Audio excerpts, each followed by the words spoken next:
In a previous video, we talked about how the gateway service can be the primary way that a person is introduced to your church. But what about reaching those people who aren't ready to come to a church service yet? I mean, if you invite someone to your church and they say, no thank you, is that it? Is that the end? Are there other things that you can invite them to? I want to talk in this video about putting together some events and putting together event-based outreach in order to attract Mormons, former Mormons, to your church and ultimately to the gospel. As we've mentioned in previous videos too, it's going to be intimidating for a Mormon or even a former Mormon to visit a Christian church. And so if they aren't ready to attend, how can you reach a large number of people who are still not ready to attend your church? The answer comes in putting together large-scale events where you can invite people to them who are not part of your church. I should say not only can you invite people to these, but you want to put on events that people actually want to attend and that really draws people who are not part of your church. Now, there's a seemingly endless amount of events that churches put on. I'm sure if you can Google church events, church outreach events, you'll find scores and scores of ideas. So how do you decide what's right for you? How do you decide what is best in an LDS context? Remember, in all of our planning, we want to think like missionaries. We want to try to reach the LDS culture. As Paul says, we want to become all things to all people that we might win some. And so our church has found the most success in putting on large events for families, particularly that target young children. Now, there's a few reasons for that. There's a few reasons why you might want to put together events that attract young Mormon families.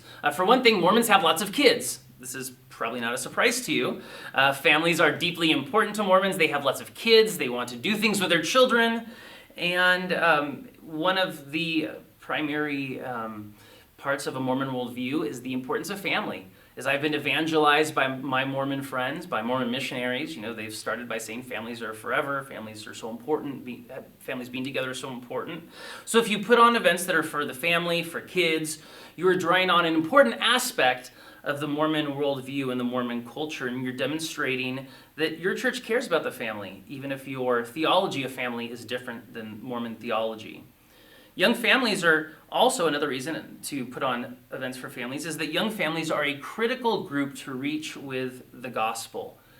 Studies show, not just in the Mormon context, but all throughout the U.S., that when couples start having children, they are more open to going to church. Maybe they're, coming back to church, or they're going to church for the very first time because they want their children to have some sort of religious experience, some sort of connection with God. Maybe they're struggling as a family, and so they come to church. So this is a critical time to reach people when they're creating new traditions as a family when they start to have children. Another reason to target young families is that if you reach the kids, you may reach the parents. Many times, a child will come to an event at our church, and they'll say, Mom, Dad, I want to go back. I want to come back on Sunday. And Mom and Dad aren't that excited to come back on Sunday, but what parent is going to tell their kid, no, you're not allowed to go to church? So they reluctantly go along with them, and the kids come to Christ, and the parents come to Christ. In fact, that's how I became a Christian. Well, my family became a Christian. I got attracted to church through an event and came to Christ, and then brought my parents along eventually too. So, what type of events work best for a Mormon context? There's going to be a lot of variation here. It depends on your community, depends on the kinds of people that you find among you. But here are several things that we do currently that have been successful for us over the years. One thing that we do every year is a harvest party. Right around Halloween, put on a carnival with costumes, candy, games. You get the idea. Halloween is an extremely popular holiday in the Mormon context in Utah, and it's nice to be able to tap into that. Another thing we do is the Saturday before Easter, we put on Easter egg hunts. Put on an Easter egg hunt where we have the candy and games, and we've had people tell us that our Easter egg hunt is better than the ones that the cities around us put on. Another thing you can do is put together a kids camp or a VBS. I would encourage you not to advertise this as a VBS because a lot of Mormons are going to have no clue. Most Mormons will have no clue what a VBS is. But a kids camp, sports camp, something where you have 3, 4, 5 days in a row, 3, 4, 5 evenings in a row, where you can teach kids about the gospel. And one thing that we do is we are sure to invite all of our kids who've attended our kids camp back on Sunday to share a song in the church service, because that way they're also going to bring their parents. Mom and dad are going to come and they're going to sit in the church service and they get to hear the gospel. So here are a few things to keep in mind about putting on these events. These events, and let me just really stress this, they are for people who don't go to your church, not your church members. If you put together a large-scale outreach and it brings out your whole church family, you might have a wonderful time. It might be a blessing to your church, but that's not the point. The point is to reach your community. If you aren't drawing guests, then you probably need to change something. Something is going wrong. Something's not working. And that's okay. We've done that. We've put together events like movie night. We've put on movies at our church, and it's drawn people from our church and not people from the community. And so after 2 or 3 attempts, we stopped doing those, and that's okay. But make sure you're really drawing new people. Another thing, use these as opportunities for your people to be invitational. This is key. You want to create an invitational culture at your church. You want to create a culture where people in your church are inviting friends to church, are sharing the gospel, are praying for friends, having spiritual conversations. And so one thing that you want to do is you want to tell your people, hey, we're putting together this big harvest party, and the only way the people are going to attend is because you invite them. You might have some posters put up around town, you might advertise on the internet, but the only way it's going to be successful, and you need to communicate this to your people, is if they invite. And so arm the people in your church with invite cards, with flyers, Facebook posts that they can share. Another thing that happens in these large-scale outreach events is it creates new serving opportunities. If there's someone at your church who has never served before and you want to get them plugged in, sometimes you can invite them and just say, hey, for one day, could you help out at an Easter egg hunt? And all of a sudden you've got them connected a little more closely to your church.